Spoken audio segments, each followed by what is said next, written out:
तर अंगणवाडी भरतीची जाहिरात निघालेली आहे. तर या भरतीची संपूर्ण माहिती आपण या व्हिडिओमध्ये पाहणार आहोत. तर हा व्हिडिओ तुम्ही शेवटपर्यंत पहा.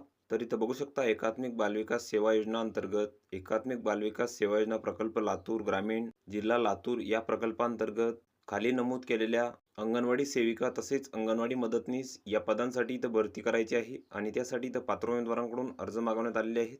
तर अंगणवाडी सेविका यांची जी रिक्त पदे आहेत तर तिथे दिलेली आहेत. तर इथं गावाचे नाव आहे तसेच अंगणवाडी केंद्र आहे आणि भरायची रिक्त पदे इथं दिलेली आहे. तर दगडवाडी तसेच रमजानपूर यासाठी इथं एक जागा आहेत सेविका या पदासाठी.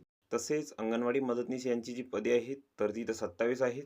तर इथं गावाचे नाव तसेच अंगणवाडी केंद्राचे नाव इथं दिलेले आहे. तर इथं गंगापूर, वासनगाव, अंकोली, सिकंदरपूर, साखरा, मांजरी तर अशा इथं एकूण 27 गावांची नावे दिलेली आहेत आणि इथं जागा पण 27 आहेत.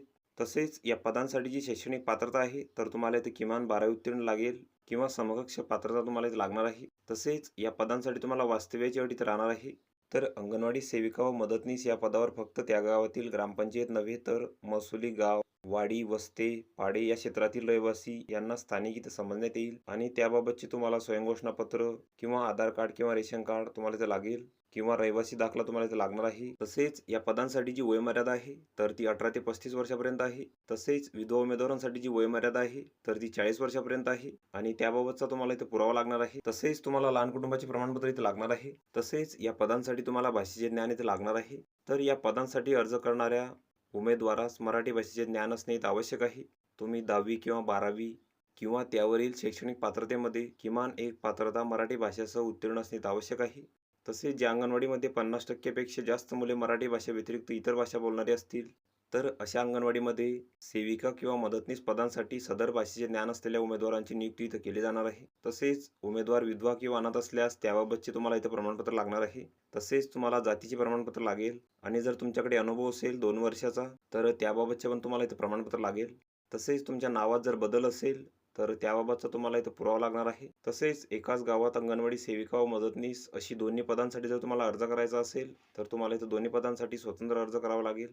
तसेच तुम्हाला अर्जासोबत तुमच्या कागदपत्रांची इथं साक्षांकित प्रती जोडाव्या लागतील. तर यामध्ये जन्मतारखेचा पुरावा, 12वीचे प्रमाणपत्र, तसेच जातीचे प्रमाणपत्र, उच्च शैक्षणिक पात्रता असल्यास त्याचे प्रमाणपत्र, अनुभव प्रमाणपत्र, विधवा किंवा अनाथ असल्यास त्याबाबतची इथं प्रमाणपत्र तुम्हाला इथे लागणार आहे. तसेच या पदांसाठी तुमची जी निवड आहे तर ती तुम्ही सादर केलेल्या कागदपत्रांवरून इयत्ता 12वी, पदवी, पदव्युत्तर पदवी, डी.एड., बी.एड. किंवा संगणक परीक्षा प्रमाणपत्र, तसेच अनाथ, अनुभव, जात प्रवर्ग, तसेच सामाजिक व शैक्षणिक मागास प्रवर्ग तर या प्रमाणपत्रांवरून मिळालेल्या एकूण गुणानुसार गुणानुक्रमे पात्र उमेदवारांची गावातील रिक्त पदांच्या संख्येनुसार इथं निवड करण्यात येणार आहे आणि या पदांसाठी तुमची लेखी अथवा मुलाखत घेतली जाणार नाही. तसेच या पदांसाठी जे मानधन आहे तर ते शासन निर्णयानुसार तुम्हाला ते मिळणार आहे. तसेच या पदांसाठी सेवा समाप्तीची वयाची जी अट आहे तर ती 60 वर्षापर्यंत आहे. तसेच या पदांसाठी तुमची कागदपत्रे पडताळणी पण इथे होणार आहे आणि या भरतीबाबतच्या संपूर्ण सूचना तुम्हाला कार्यालयाच्या नोटीस बोर्डावर इथे लावण्यात येतील. तर तिथून तुम्ही ती माहिती घेऊ शकता. तसेच या पदांसाठी जे अर्ज आहेत तर ते तुम्हाला 11/2/2025 ते 25/2/2025 पर्यंत इथं करायचे आहेत आणि अर्ज पाठवण्याची जी ठिकाण आहे तर तिथं दिलेली आहे एकात्मिक बालविकास सेवा योजना प्रकल्प लातूर ग्रामीण तालुका जिल्हा लातूर पंचायत समिती जवळ तळमजला लातूर. तर या ठिकाणी तुम्हाला तुमचे जे अर्ज आहेत तर तिथे सादर करायचे आहेत. तर ही संपूर्ण माहिती तुम्ही इथं बघून घ्यायची आहे. या PDF ची लिंक तुम्हाला डिस्क्रिप्शनमध्ये मिळून जाईल. तुम्ही तेथून ती डाउनलोड करू शकता आणि संपूर्ण माहिती इथं बघू शकता. तर व्हिडिओ कसा वाटला मित्रांनो? व्हिडिओ आवडल्यास लाईक करा, शेअर करा आणि आमच्या चॅनलला सबस्क्राईब करा म्हणजे येणारे व्हिडिओ तुम्हाला सर्वात आधी पाहायला मिळतील. चला तर भेटूया पुढच्या व्हिडिओमध्ये.